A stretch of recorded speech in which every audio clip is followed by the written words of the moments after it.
Bien, en pediatría vamos a ver, o vamos a tocar el tema de la parte gastrointestinal. Vamos a hablar con el tema, o vamos a empezar con el tema de constipación. Esta es una patología muy frecuente en la consulta. También es bueno que ustedes de alguna manera entiendan y diferencien lo que es una constipación o estreñimiento crónico y funcional. Obviamente vamos a tener una constipación aguda y crónica, ¿no? Dentro de la crónica van a ver ustedes que el 95% es un estreñimiento funcional, que es lo que ustedes conocen y lo que manejan con mucha frecuencia. Y el estreñimiento orgánico, que es un 5%, pero que es importante que ustedes reconozcan y sepan identificar o diferencien de un estreñimiento funcional.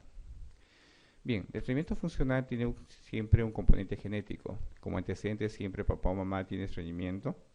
Es importante los hábitos de alimentación. Probablemente los niños no tienen buenos hábitos de alimentación o tienen un poco escasa fibra en su alimentación.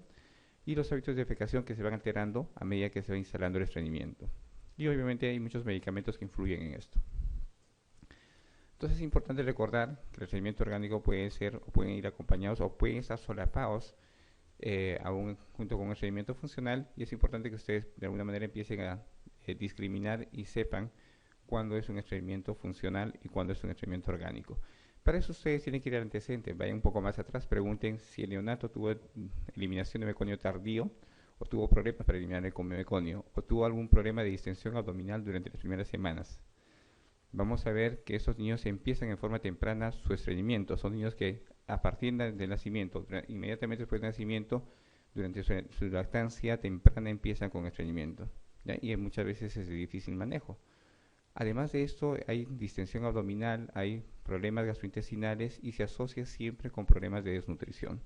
La malnutrición o la ganancia ponderal en esos niños no es muy adecuada. Entonces, obviamente, ustedes deben sospechar en patologías orgánicas, ¿no? Problemas metabólicos, neurológicos o sistémicos que puedan tener relación con esta patología. Entonces, no siempre el estreñimiento es de causa funcional. Entonces, pongo esta diapositiva para que ustedes se den cuenta más o menos que también tenemos un grupo pequeño pero importante de estreñimiento orgánico. Entonces, ¿qué hacemos nosotros con estos pacientes? Entonces, debemos alarmarnos un poco y preguntarnos, ¿qué hacemos con estos pacientes? Si pensamos en una patología muy frecuente en la edad neonatal, como causa de estreñimiento orgánico, es la enfermedad de Hirschsprung, ¿no? Entonces, una ganglionosis, y lo que vamos a hacer es una manometría anorrectal y hacemos diagnóstico definitivo buscando, ¿no?, las células aganglionares de la mucosa intestinal con una biopsia. Y algo muy importante que ya hemos comentado en la clase anterior, ustedes deben hacer estudios, obviamente, genéticos y también endocrinológicos, o un screening metabólico para descartar hipotiroidismo, que es una causa muy frecuente de estreñimiento orgánico.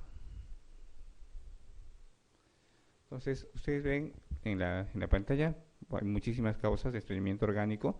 Vamos a ver problemas neurológicos, como ya vamos a ver a continuación, que son la ganglionosis, que es la enfermedad de Hirschsprung. También podemos tener problemas anatómicos, podemos tener problemas en el piso de la pelvis, podemos tener problemas endocrinológicos como el hipotiroidismo, que es el más frecuente.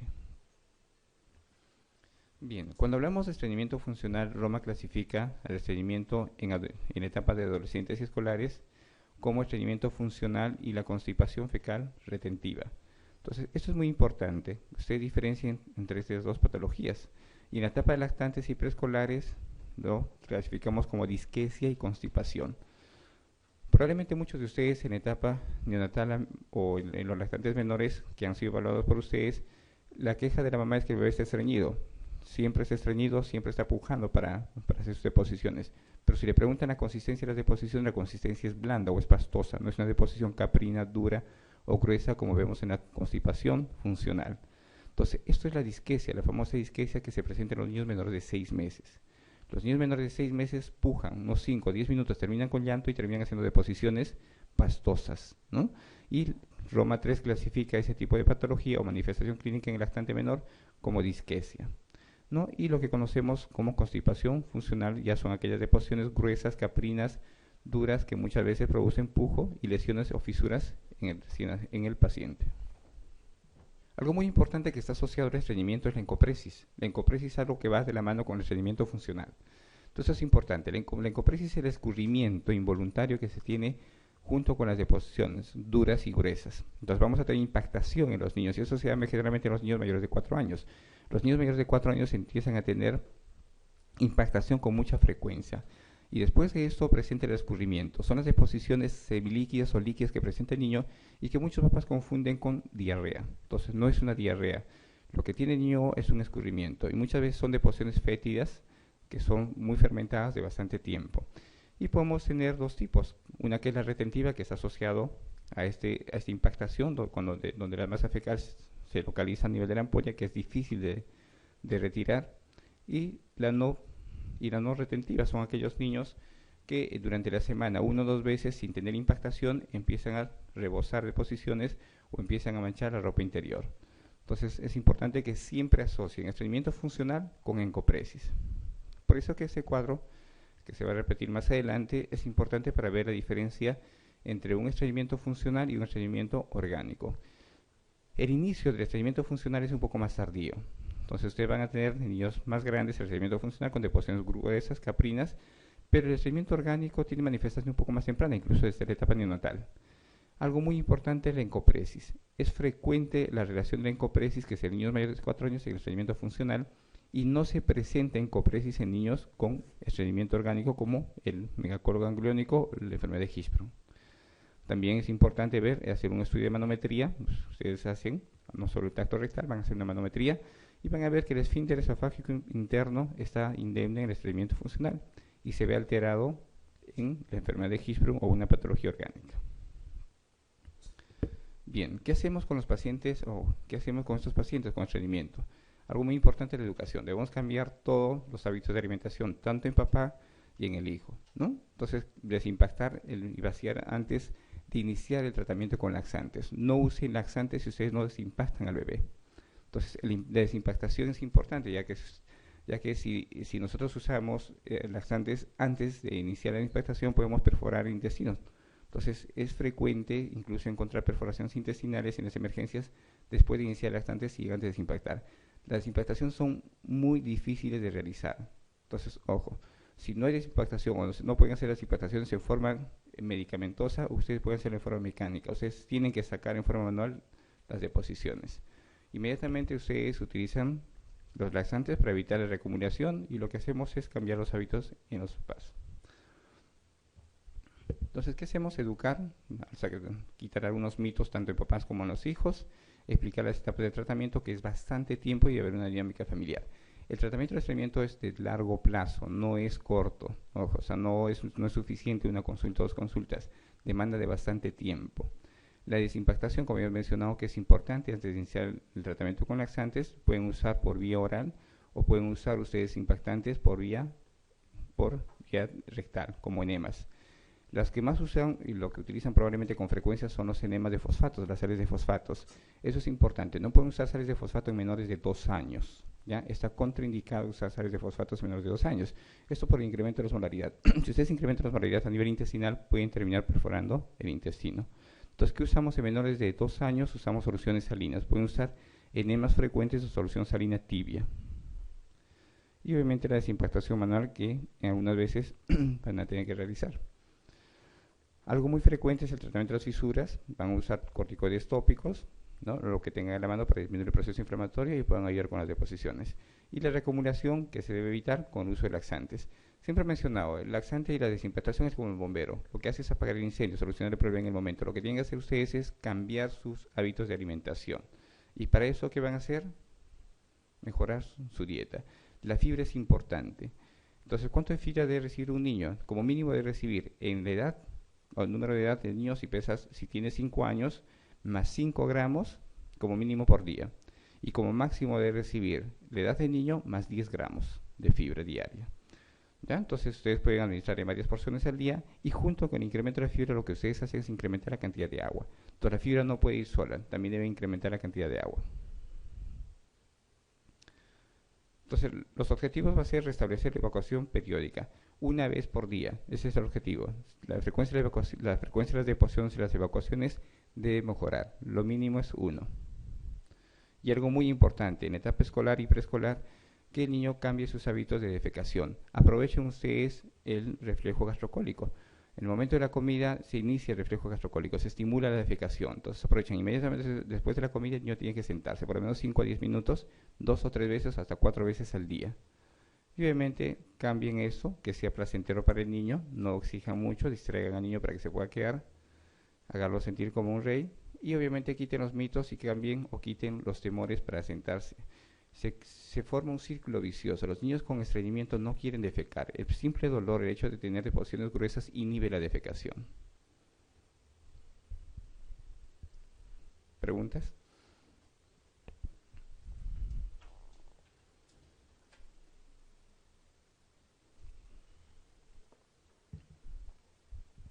Bien, en el estreñimiento funcional del niño, ¿cuál de las siguientes afirmaciones es falsa? Los pacientes presentan con frecuencia rectorragia leve. La asociación con la encopresis es infrecuente.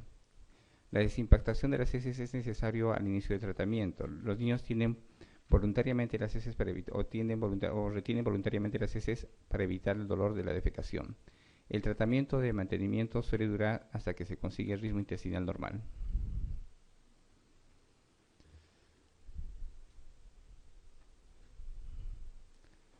¿Los pacientes presentan con frecuencia rectorragia leve? Sí, ¿no?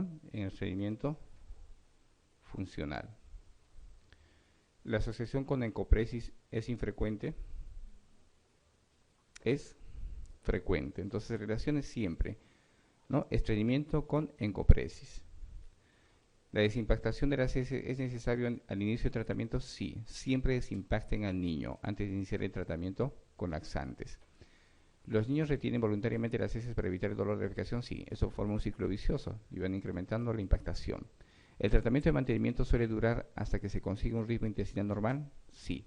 El tratamiento puede durar bastante tiempo. Ustedes pueden usar sin ningún problema los laxantes durante 2, 3, 4 meses hasta regular o incrementar la frecuencia de las deposiciones. Y obviamente pueden reiniciar condicional al estreñimiento.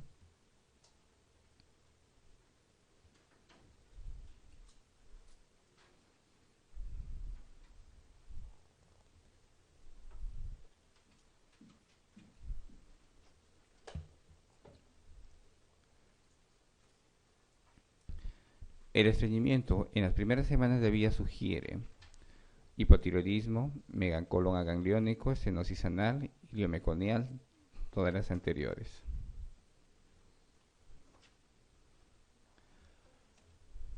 ¿Habrá hipotiroidismo? ¿Habrá sospecha de hipotiroidismo? ¿Sí? Bien, como he mencionado, si es un estreñimiento que se inicia en forma temprana, ustedes incrementen la posibilidad de que sea un estreñimiento orgánico, ¿no? Que no sea funcional, que sea más orgánico. Y orgánicos mencionados son muchísimas causas, que puede haber problemas metabólicos, problemas mecánicos o musculares, problemas neurológicos como el megacolon agangliónico. Entonces vamos a tener hipotiroidismo, megacolon agangliónico, estenosis anal, iliomeconial como causa de un estreñimiento orgánico.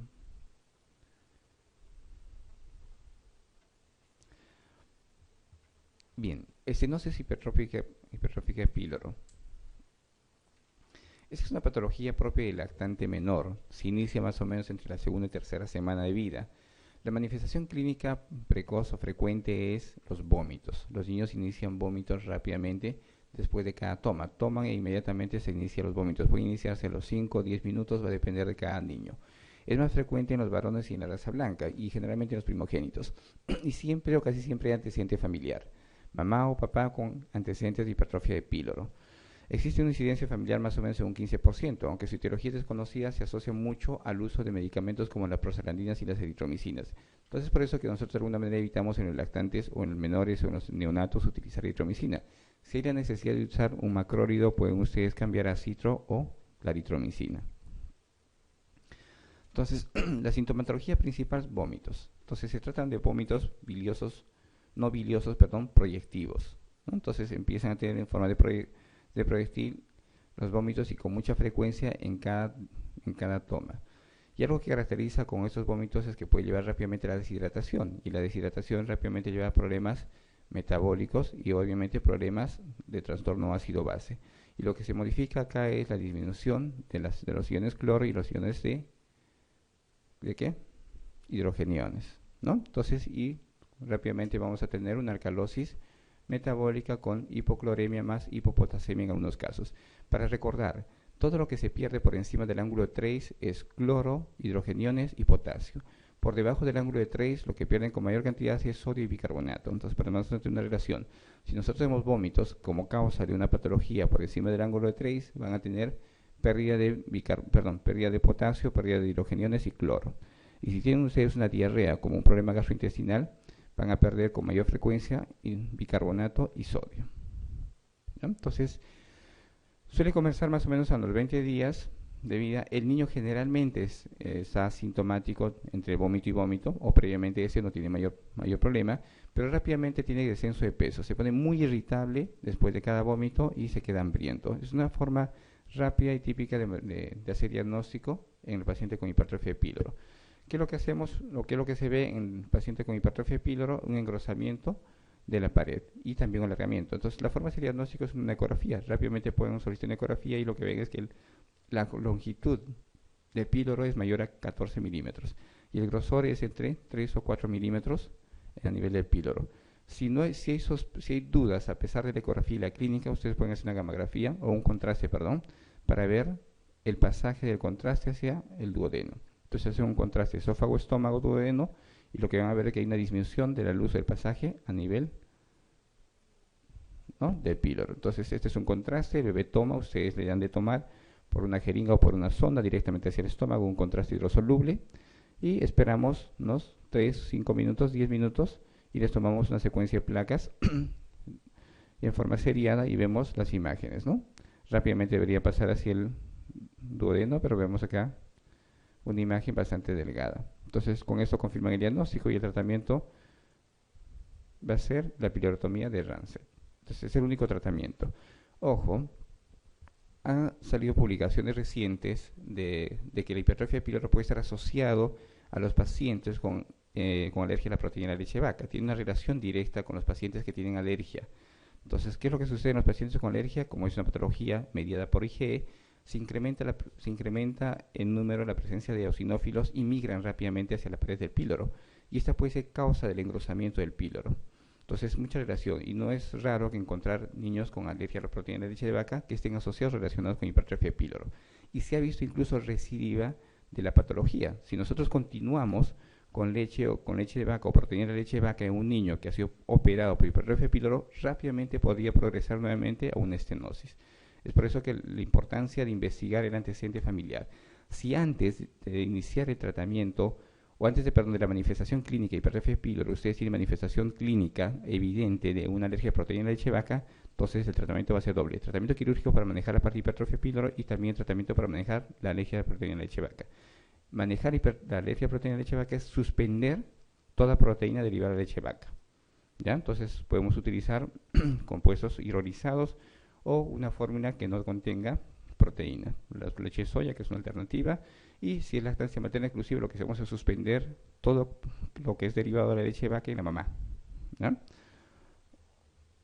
Entonces hay una fuerte relación que se está viendo y se está estudiando bastante.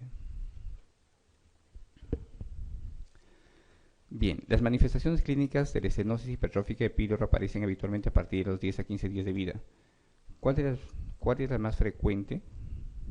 Vómitos, ictericia, estreñimiento, diarrea, fiebre. Bien, ¿habrá ictericia en el recién nacido o en el lactante, o en el neonato con hipertrofia de píloro? ¿Creen que hay ictericia? Un porcentaje entre 5 a 10% de los niños pueden hacer ictericia a predominio indirecto. Por lo que hemos mencionado, si el niño está en ayuno prolongado, lo que hace es incrementar, ¿no?, el pasaje de la bilirrubina, ¿no?, por vía enteropática, e incrementa la bilirrubina en ese porcentaje, entre 5 y 10%. Algunos consideran entre 5 y 7%, pero sí hay presencia de ictericia. ¿Puede haber estreñimiento? Sí. No tanto como estreñimiento, pero sí va a haber ausencia de deposiciones. Si el niño no toma leche o no hay pasaje de leche, entonces no va a haber deposiciones. Disminuye la frecuencia de las deposiciones y se considera como estreñimiento. ¿Va a haber diarrea? Poco probable, ¿no? Fiebre. Generalmente esos niños no hacen fiebre. Si la patología es propia de la hipertrofia de píloro, generalmente no hacen fiebre. Entonces, la manifestación más frecuente en el niño con hipertrofia de píloro es vómitos. ¿Cuál de los siguientes hechos no suele estar presente en la estenosis hipertrófica de píloro? Vómitos copiosos, comienza desde el nacimiento, estreñimiento, pérdida de peso, gran avidez por las tomas.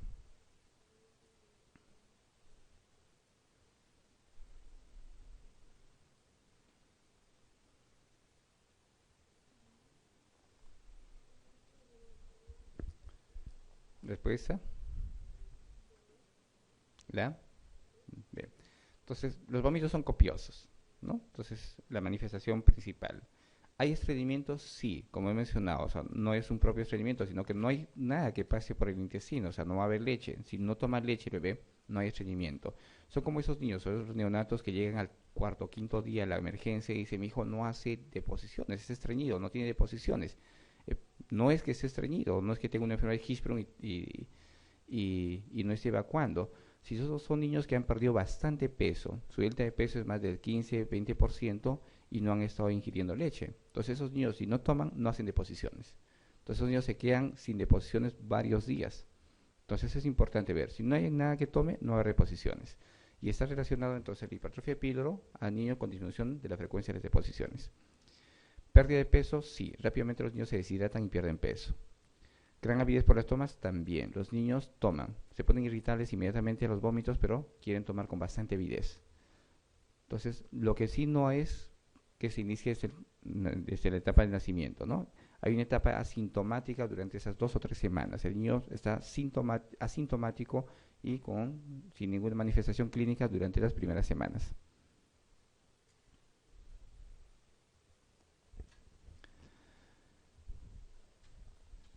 Bien, la estenosis hipertrófica de píloro se asocia a una alcalosis metabólica, hiperclorémica, hipocalémica. Es una malformación congénita del lactante que cursa con vómitos biliosos. El tratamiento de elección es la dilatación endoscópica de píloro.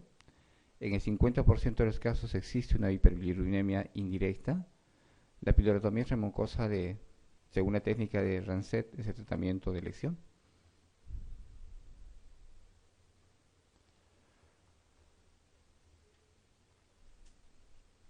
Bien.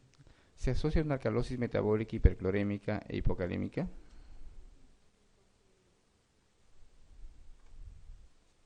Entonces, ¿qué es lo que hay? Alcalosis metabólica por pérdida de hidrogeniones. Hay pérdida de cloro, va a haber hipocloremia, ¿no? En algunos casos, si esto persiste, puede llevar a hipocalemia o hipopotasemia, ¿sí? ¿Es una malformación congénita del lactante que cursa con vómitos biliosos? No. Todo lo que está por encima del ángulo de trace o toda obstrucción por encima del ángulo, perdón, de la ampolla de Vater, entonces cursa con vómitos no biliosos. Todo lo que está por debajo de la ampolla de Vater, entonces va a tener manifestación de vómitos con bilis, ¿no? Entonces nuestro problema está por encima, entonces no hay vómitos biliosos. ¿El tratamiento de elección es la dilatación endoscópica del píloro? No, el tratamiento es quirúrgico, ¿ya? El 50% de los casos existe una hiperbilirubinemia indirecta, ¿no? Entonces es menos, sí, pero no es tan frecuente, no es tanto, no es el 50%, es menos, el 5 a 7% según algunos autores. La pilorotomía intramucosa, según la técnica de Ramsay, ¿es el tratamiento de elección? Sí, ¿no? Entonces la cirugía es el tratamiento definitivo en los pacientes con hipertrofia de píloro.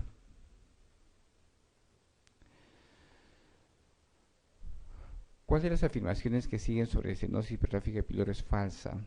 La incidencia es mayor en el sexo masculino. Generalmente se inicia en el primer mes de vida. Los vómitos están teñidos de bilis. El vómito suele ocurrir en forma de proyectil. Se observa una ictericia asociada.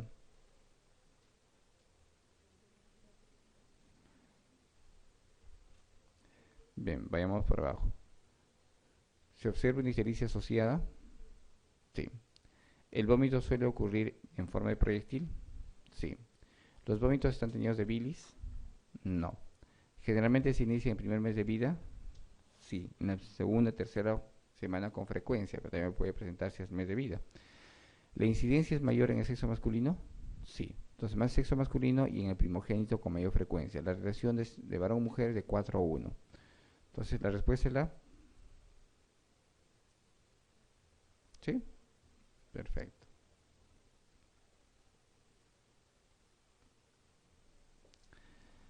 Lactante de 21 días de vida que presenta desde hace 4 días vómitos postprandiales que cada vez son más intensos y frecuentes. Señale cuál de las afirmaciones es cierta en relación a la enfermedad del niño. Esta enfermedad es más frecuente en niños. Suele ocurrir con acidosis metabólica. El tratamiento es médico y la recidiva es frecuente. La enfermedad está producida por una bacteria. Es frecuente el antecedente de poligramios. Vayamos para abajo. ¿Es frecuente el antecedente de poligramios? ¿En quiénes se produce el poligramios? ¿En qué patologías? En las atresias o patologías que se manifiestan en forma precoz, en la etapa neonatal, o enfermedades congénitas como las atresias. Entonces, lo más frecuente o que esté cerca al hipertrofia píloro sería la atresia de duodeno, ¿no? Toda atresia, como la atresia de esófago, o una obstrucción, una atresia al final del estómago, una atresia congénita de píloro o una atresia de duodeno, sí les va a producir polidramios. El polidramios no solo se asocia a problemas gastrointestinales, ojo, siempre recuerden que está asociado a cualquier defecto que disminuya la permeabilidad o disminuya o cierre la luz del tubo gastrointestinal alto. Entonces no solo hay problemas gastrointestinales, también van a tener problemas respiratorios. Cualquier quiste o masa puede comprimir sin ningún problema el tubo gastrointestinal. Los problemas neurológicos, ¿no?, también producen polidramios. Y los problemas neurológicos se dan básicamente porque no hay deglución. El feto lo que hace es introducir el líquido amniótico por deglución, deglute. Ese movimiento de deglución es lo que hace que pase el líquido amniótico hacia la luz intestinal. Entonces, si no hay movimiento por un problema neurológico, van a tener ustedes polidramios. ¿La enfermedad está producida por una bacteria? No, no está relacionada, aunque no está muy claro. Hasta ahora se sigue estudiando las causas, pero no está relacionado con una bacteria. ¿El tratamiento es médico y la recidiva frecuente? No, el tratamiento es quirúrgico. ¿Suele cursar con acidosis metabólica? No, es alcalosis metabólica con hipocloremia más hipopotasemia. ¿Esta enfermedad es más frecuente en los niños? Sí. Paciente de 3 semanas de edad que inicia su enfermedad con vómitos lácteos postprandiales, en buen estado general y con buena succión. El diagnóstico probable será páncreas anular, hernia diafragmática, bridas de Laff, quiste colédoco o estenosis hipertrófica píloro. ¿Ustedes creen que los páncreas anular, la hernia diafragmática, las bridas y los quistes de colédoco puedan tener manifestación de vómitos con distensión abdominal? ¿Sí? Entonces también hagan diagnóstico diferencial. Entonces ustedes pueden tener no solo atresias, pueden tener sufoclusiones intestinales, que no necesariamente es la manifestación de edad durante la etapa neonatal o al inicio de vida, ¿no? Van a tener manifestaciones tardías. Todas las sufoclusiones o las estenosis tienen manifestación de la misma manera, en la segunda, tercera semana o cuarta semana. Siempre hagan diagnóstico diferencial. Entonces, la respuesta es la C. ¿A qué edad se inician los vómitos en la estenosis hipertrófica de píloro? A las con más frecuencia. 2 a 3 semanas. ¿Ya? Entonces, nos pueden confundir. Podría manifestarse entre la tercera y cuarta semana, pero con más frecuencia es entre la segunda y tercera semana, si hablamos en frecuencia.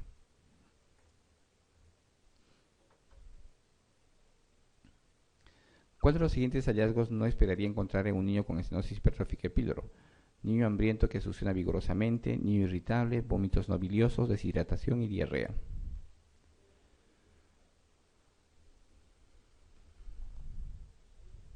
¿Sí? ¿Diarrea?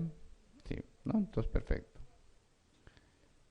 Entonces, con eso yo creo que no se van a olvidar sobre estenosis. La causa más frecuente de obstrucción intestinal entre los 3 meses y los 3 años de edad es enfermedad de Hirschsprung, apendicitis, bridas congénitas, invaginación intestinal más rotación intestinal. ¿Respuesta? ¿Ya?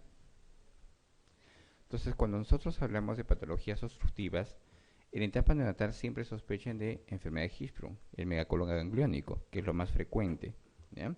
Si hablamos de manifestación abdominal aguda por una probable obstrucción intestinal en la etapa de lactante entre los 3 meses hasta los 5 años, pero con mucha frecuencia entre los 3 meses hasta los 3 años, lo más frecuente es la invaginación intestinal. Si hablamos en niños mayores de 2 años, lo más frecuente es la apendicitis. Si tienen un niño en la consulta que llega con un abdomen agudo, entonces sospechen con más frecuencia en apendicitis, ¿ya? Obviamente la apendicitis y la invaginación intestinal tienen manifestaciones totalmente distintas. Sí puede haber un dolor agudo intenso en la apendicitis, pero la manifestación del sangrado en grosera es mucho más frecuente en la invaginación intestinal. Entonces, entre niños entre los 3 meses y los 3 años será.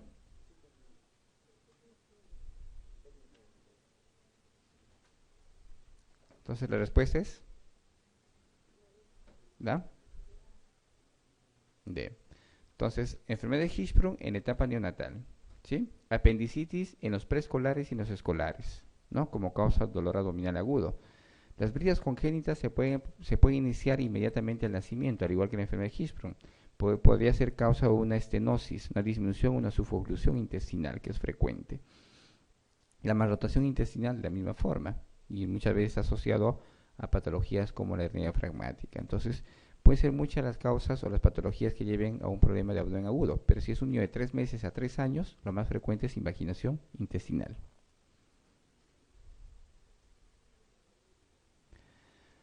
¿En cuál de los siguientes casos los vómitos son siempre biliosos? Estenosis hipertrófica de píloro, atresia duodenal, malformación anorrectal, atresia yeyunal o atresia esofágica. Entonces, hemos mencionado, todo lo que está por encima de la ampolla de Vater no hay bilis. Todo lo que está por debajo de la ampolla de Vater produce bilis. Entonces, con mayor frecuencia y con seguridad, un vómito bilioso lo van a tener cuando tengan estenosis de píloro, no. Atresia duodenal va a depender. Si la atresia duodenal está por encima de la ampolla de Vater, está en la primera porción y parte de la segunda porción, no van a tener, ¿no? Tendría que estar por debajo de la ampolla de Vater, en la tercera porción o cerca del ángulo de Treis.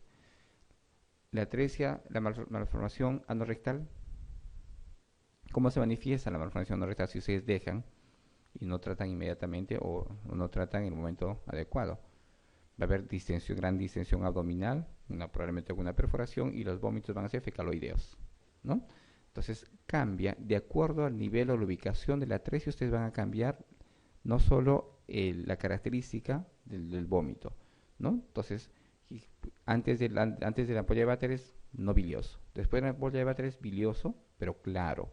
Inmediatamente bajas, se va convirtiendo o va teniendo un color más oscuro, un color más verde, si es probablemente una atresia yeyunal. Pero si una atresia mucho más baja, una atresia al final del ilion o al final del colon, o en el colon van a tener unos vómitos fecaloideos. Entonces cambia la consistencia y también la distensión abdominal. Si ustedes tienen una atresia de duodeno, no esperen encontrar distensión abdominal. El abdomen es excavado porque no hay pasaje de aire. La distensión abdominal se da en las obstrucciones intestinales bajas, ¿ya? Cuanto más baja, más distensión abdominal, ¿sí? Bien. Entonces la respuesta será en atresia yeyunal.